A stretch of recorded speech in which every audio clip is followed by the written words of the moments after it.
Die Logistik ist eine der komplexesten Wirtschaftsfunktionen überhaupt, mit ganz vielen Beteiligten innerhalb eines Unternehmens und darüber hinaus.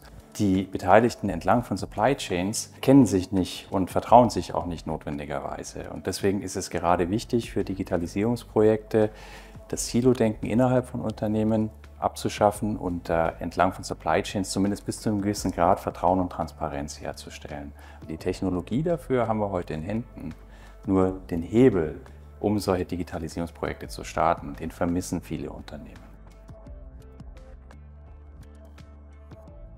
Open Source, also das gemeinsame Entwickeln, der freie Zugang zu Software, zu Hardware, aber auch zu Ansatzpunkten, zu Geschäftsmodellen, ist ein ganz zentraler Treiber von Innovationen, gerade für mittelständische Unternehmen. Deswegen spart Open Source Zeit und Geld am Ende des Tages und trägt dazu bei, bestimmte Lösungen auch zu standardisieren und auch auf die einzelnen Bedürfnisse von Unternehmen hin anzupassen. Das sind alles die Themen, die Basiskomponenten erzeugen und die Schnittstellen standardisieren, um Logistikprozesse einfacher zu machen, um Interoperabilität zu realisieren. Das sind also keine Themen, die hart wettbewerbsdifferenzierend sind. Das sind eher Themen, die alle Logistikunternehmen gemeinsam auch brauchen. Konkrete Beispiele dafür sind die Supply Chain Visibility Thematik, die man über Plattformen letztendlich entwickeln kann, um eine Echtzeitüberwachung von Lieferketten zu realisieren, oder die herstellerunabhängige Modellierung von digitalen Zwillingen. Aber auch das Thema Nachhaltigkeit eignet sich natürlich ganz hervorragend für Open-Source-Lösungen.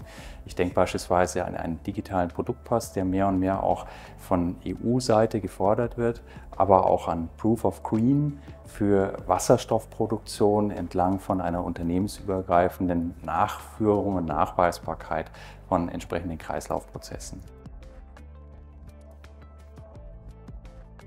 Wir haben ein neues Format entwickelt, die Open Labs. In diesen Open Labs arbeiten wir zusammen mit mehreren Unternehmen, die uns ganz klar letztendlich ihre strategischen und fachlichen Anforderungen kommunizieren, aber auch die individuellen Bedürfnisse mit uns teilen. Und wir können dann sozusagen, ohne dass jetzt die Expertise bei den Unternehmen vorhanden ist, diese Lücke schließen, indem wir beispielsweise Software entwickeln mit unseren Kompetenzen hier am Fraunhofer IML. Weil Open Lab letztendlich eine ganz neue Form der Zusammenarbeit ist von Unternehmen. Open Source ist eben tatsächlich die Zukunft in der Entwicklung, nicht nur von Software, von Hardware, sondern auch in der Entwicklung von neuen Geschäftsmodellen. Und das geht nur gemeinsam in einem größeren Kreis von Unternehmen. Insbesondere kleine und mittlere Unternehmen können sich zusammentun, auch wenn sie im harten Wettbewerb miteinander stehen, um dann diesen Open Source Gedanken mit uns gemeinsam voranzutreiben. Mitmachen.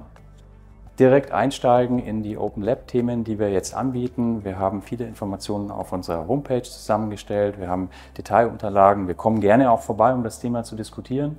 Und wenn wir 2, 3 Unternehmen haben, die sich für ein Thema begeistern, können wir direkt loslegen.